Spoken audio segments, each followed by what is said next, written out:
Hey everybody, it's Charlie with Sly Fox Fishing again here. Just going to do a little review on the 6-gill fishing products, Hamarr reel and Creature rod.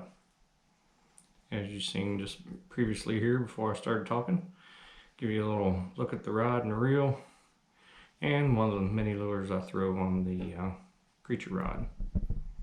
And just want to let you know I've had the Creature rods for about a year now. Had the Hamarr reel for about a year and a half almost. Figured I'd go ahead and do a review on them and let you guys know what I think about them. I don't get paid by 6-gill or nobody like that, but I do like a quality product.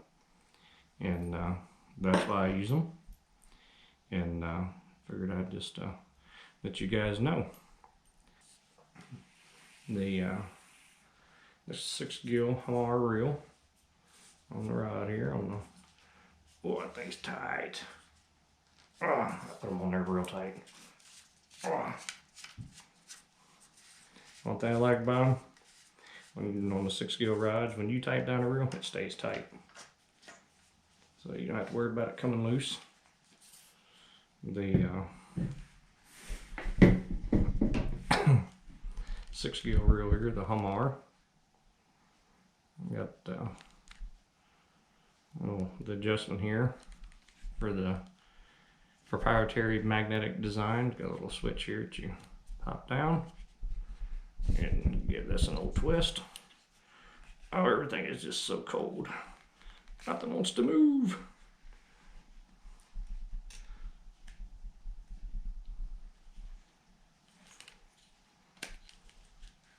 Aha. I'd already bumped it off, I forgot. But fits on there real nice and snug. There's their bearing system, or their magnetic system, sorry.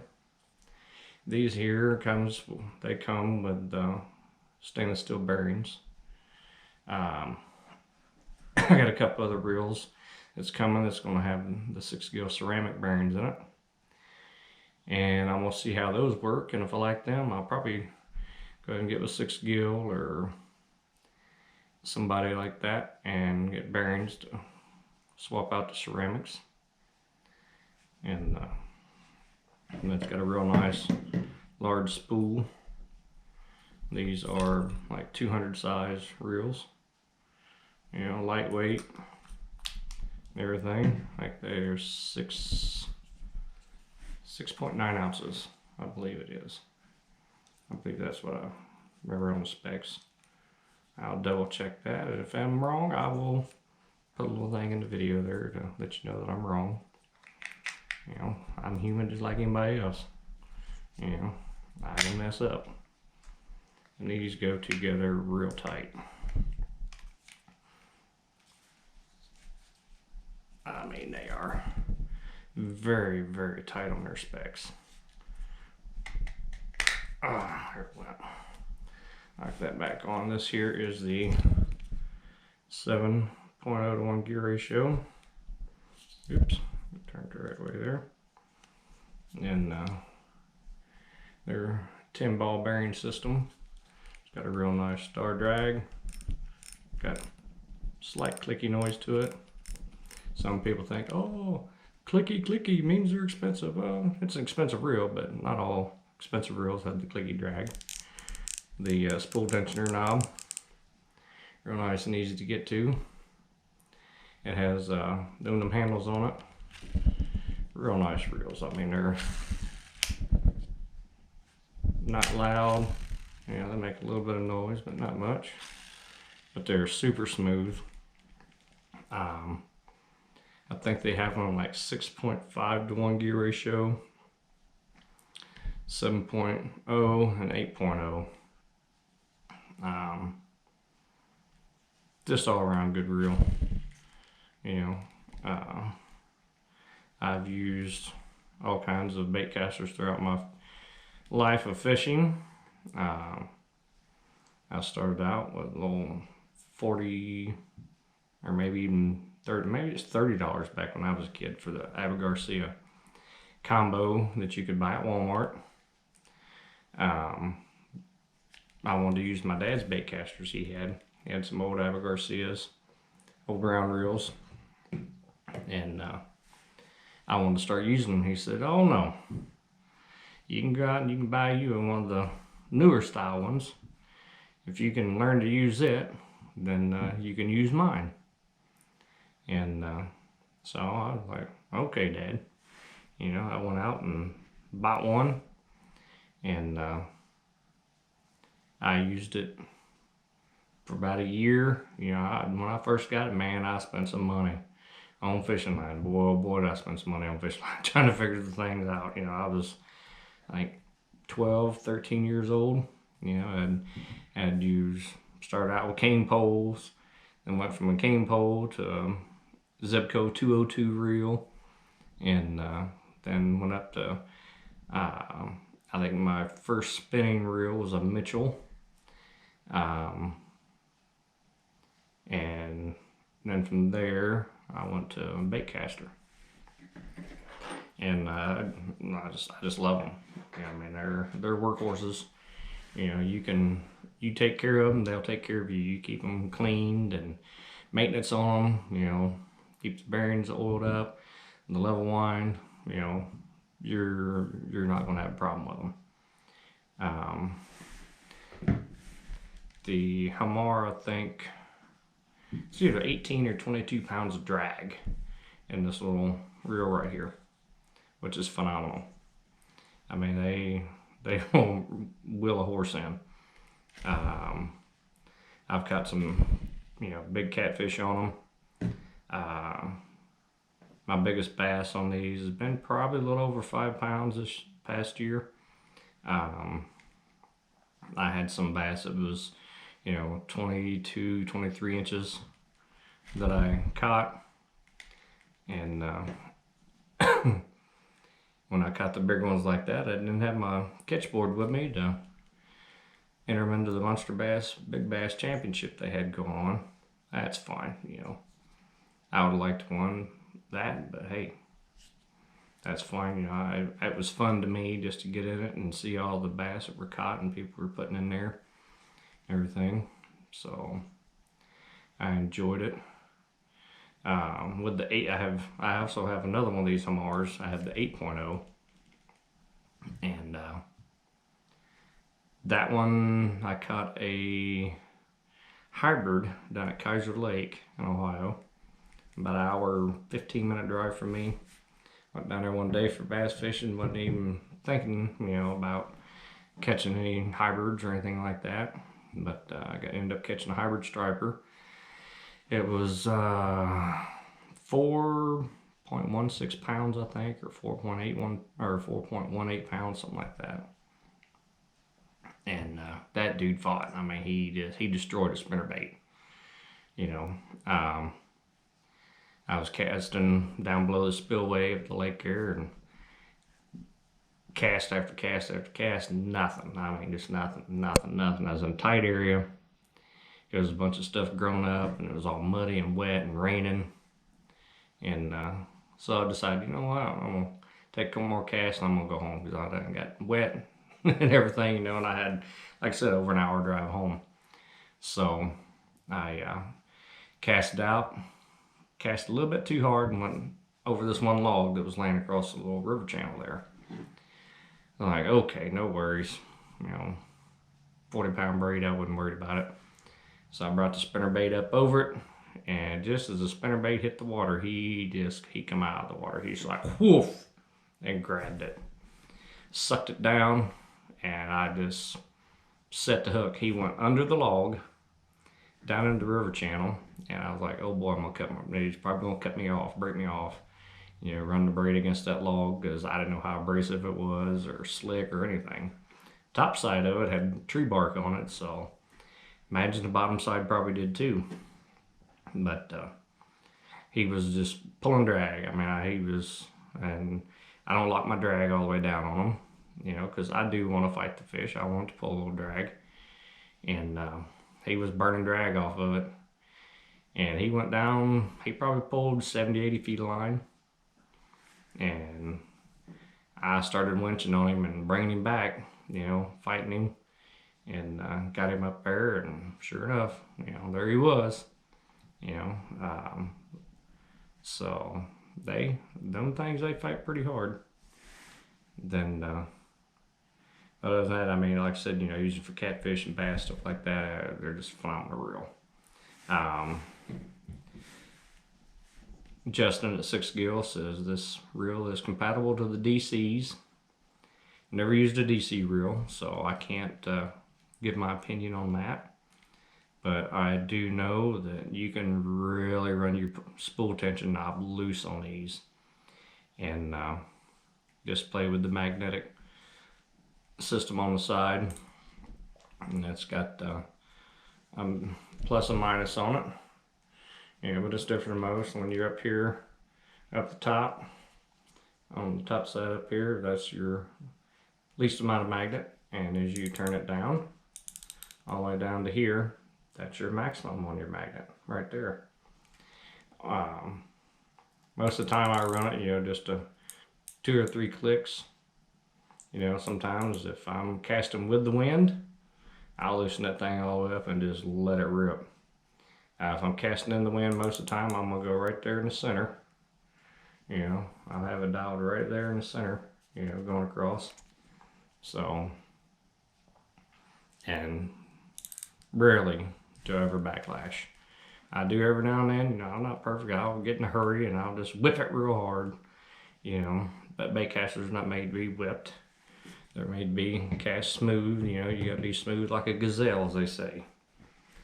But, pretty good reels. The first ones I got, actually, this is actually a replacement. But it was a engineering flaw on them. 6 Gill, when they made them, they messed up on the bolt here that goes in through your threads and everything for your handle to go on, and the nuts would come loose. You'd be fishing, and they come loose, and I emailed them and they didn't have a fix for it right then and there. They asked me if I wanted to send them back, get a refund. I said no. I just took some nuts off of another reels, older bait casters I had, and just swapped them out. And I kept in touch with them every now and then and sent them an email, and they got back with me and said, hey, you know what, we do have a fix for it. So I told them, I said, well, just send me the fix and I'll do it myself. I'll go ahead and repair it, change it out, because I've worked on bait casters for years. I've been using them for over 30 years, and I know how to work on them, clean them up and all that stuff, take them apart, put them back together, no problem. And they said, nope, we're going to send you 2 new reels. And they did. They sent me a brand new 7.0 Hamarr and a brand new 8.0 Hamarr. And their customer service is fabulous. I mean, they went above and beyond what I needed them to do. All I needed, they told me, send me the piece, I'll swap it, send you the other part back. And they insisted no. They sent me the reels. They sent me, I think they sent them on a Wednesday or a Thursday, and I got them on Saturday.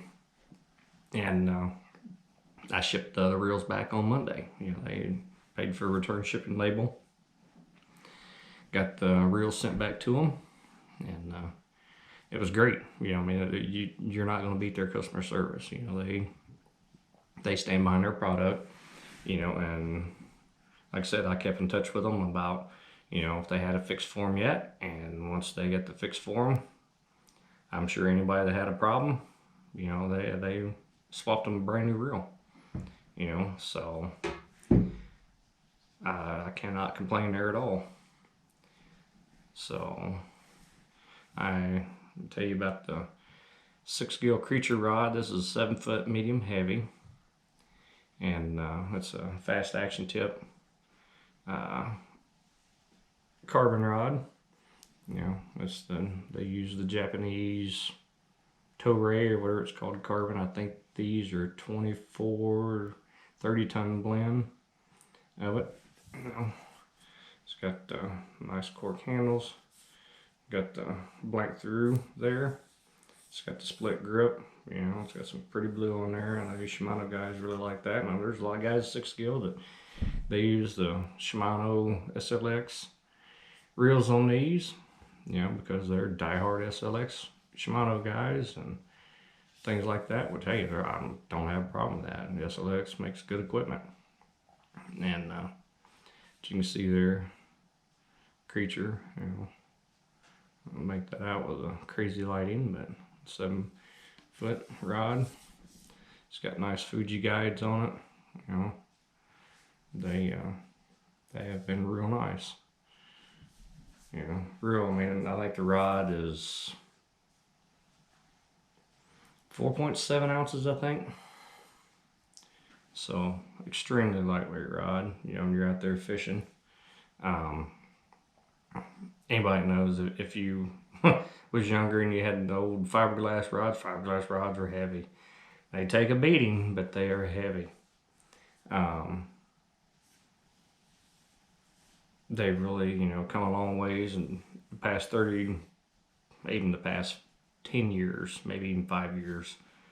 You know, and you got rod companies that are, you know, saying that their design can't be beat, you know, but you're getting real expensive rods. This Creature rod is, I think, $124, I believe. But I'm gonna tell you what, you will not put another $124 rod in your hand and get the sensitivity this one has. I've had friends of mine, you know, that had, you know, $400 or $500 rods, and to me, this thing here is just sensitive as those were.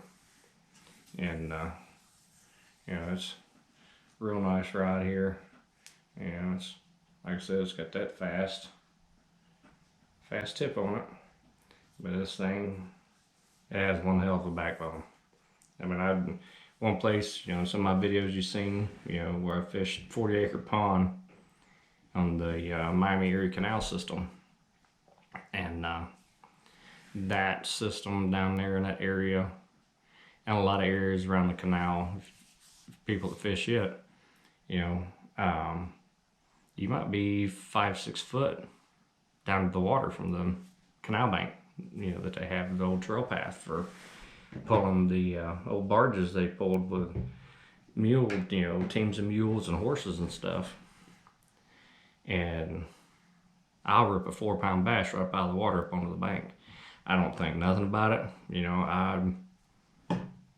And they have no problem. I mean, there's no crazy noises coming from the rod. Great backbones and rods. I mean, they've done their testing on them to make sure they're putting out a quality product. In February, they just started the reel BOGO on pretty much all the reels. So if you want the Hamarrs are $199, but you can get 2 of them for $199 right now.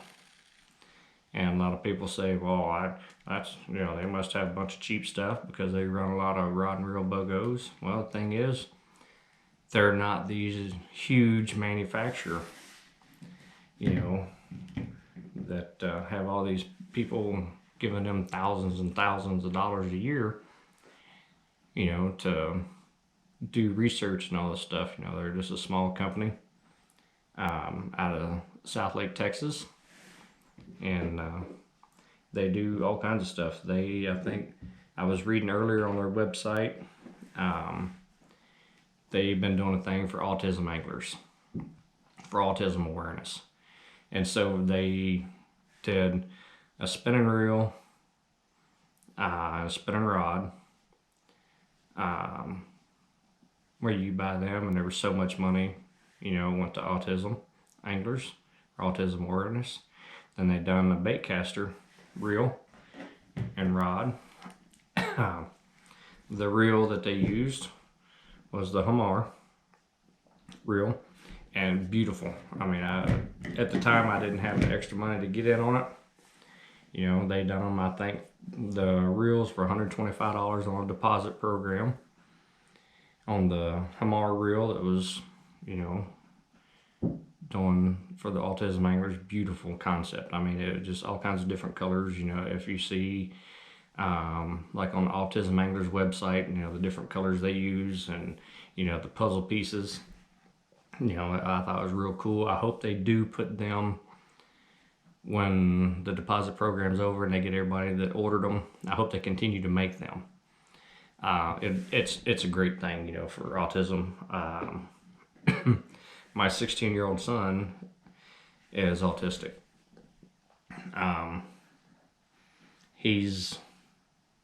His biggest problem, he's super smart. I mean, this kid is, I mean, he's super smart. You know, my son Josh, he's so smart. He gets so bored with things, you know, he always had trouble in school. And, but this year, you know, he got into construction engineering at a vocational school near us that he was able to go through, or to go to through our home school here in our town. And first time he ever made honor roll this year. And man, his mom was so proud of him. And it was like, yes, that's good. But here's the thing, you know, he's been working with heavy equipment. You know, he learns all kinds of things. You know, construction engineering is what it's about. You know, so he gets his hands on a lot of different things. You know, and it's a lot of hands-on work in that. And he does that in his first half a day of school. You know, he's pretty much, you know, they have a classroom that they do classwork in, but they also have work. They'll go outside the school and do things for the community, you know, to help them out, you know. So it's fabulous. And he's been doing real good. His teachers speak highly of him all the time. You know, he's kind of like become the teacher's pet in a way, because I mean he's super smart. And he was telling me one day that they were going to do something and they need to order some gravel. And he's like, all right, well, you know, how many yards of gravel are they going to need to do what they had to do? And the teacher's like, all right, first one to give me the right answer. You know, he said, because I've already figured it out. First one to give me the right answer, you know, I'll buy you a cup of coffee or, you know, something. I mean, just a soda, you know, just, something just to make them try. And everybody's getting out their phones and to get on the calculator. My son, you know, he sat there, he's so smart, he don't need a calculator. He sat there and just told them how many yards of gravel they needed. Teacher looked at him, he's like, well, how do you do that? He said, well, I just figured it up in my head. I don't need a calculator for that. And really impressed the teachers, and, you know, really impressed me, because, I mean, he's super smart. And finally got into something that challenges him and makes it interesting for him. So he's been doing real good. So I'm proud of him for that. And this is his first year of it. And next year, you know, he'll do it again, and he'll graduate. And hopefully, you know, he really likes the heavy equipment. I mean, I hope he gets, you know, a heavy equipment job or whatever, you know, kind of job that he wants in the construction engineering field. So he's been doing real good. So with that being said, check out Six Gill Fishing Products and go to their website. I'll link it down below in the description and everything. Check them out. They're pretty good. You know, like I said, a lot of people, you know, they want to talk this and that about them because they do BOGOs, but they don't have all these people they got to pay back millions of dollars to every year. So they can afford to do that. And I forgot to show you, it's got the little grip bear, it's got little stuff on it. They're a little sign for Six Gill. Like I said, it's a nice reel, and you're not gonna beat the customer service. I mean, they do fabulous. So you know, they help out people. So in turns, if you buy products from them, you're helping 6 Gill help out other people. So just keep that in mind. You know, you buy something, you know, that it kind of gets to the heart that, you know what, you're helping them helps them help other people. And I think that's pretty cool. So I'm gonna get off of here. I've been rambling on long enough. But like I said, 6 Gill right there. You know, the Hamarr, great reel, fabulous reel. You know, I use mine straight braid, 30 pound, 40 pound braid. This year I'm switching everything over on my bait casters to 40 pound braid, and I like it. Some people say, "Oh, you can't use that. Finicky fish or ain't gonna hit it." I don't have a problem with that. I don't believe fish paying attention to that line at all. If they were, they're gonna see your hooks. If they see your hooks, they're not gonna bite. If they see your line, they're not gonna bite. What's the difference? You know, that they're gonna see that hook a lot easier than they will that line. You know, here's, like I said, there's Creature rod I use. Fabulous rod, real combo there, and just check them out. If you don't buy nothing, don't buy nothing. If you don't like what you see, you know, that's no problem. But just remember to get on there and check them out, and it'll be worth it to you, I do believe. And remember, when you want to catch the big bass or whatever kind of fishing you do, remember to keep it sly. That's the only way to do it.